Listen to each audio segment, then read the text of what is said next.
akin sa inyong ituturo ito. Tingnan mo ah. Ito ay isang Montero.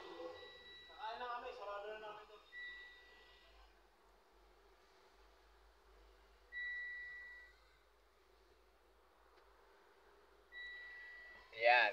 Kung mapapansin nyo, syempre merong routine maintenance required at periodic maintenance. Ayan mga boss, ang gagawin natin dyan, i-reset natin yan. Alright? Ganito lang mga boss. Pwede naman din dito, ipipress mo, pero dito tayo magtuturo. Ayan. Touch mo yan. Ayan. Dinan mo lang ng konti, tapos lalabas. Siyempre may code na lalabas. 3280. Ayan. Tinan mo boss ah. Alright, nawala. Ngayon, i-start na natin to mga boss.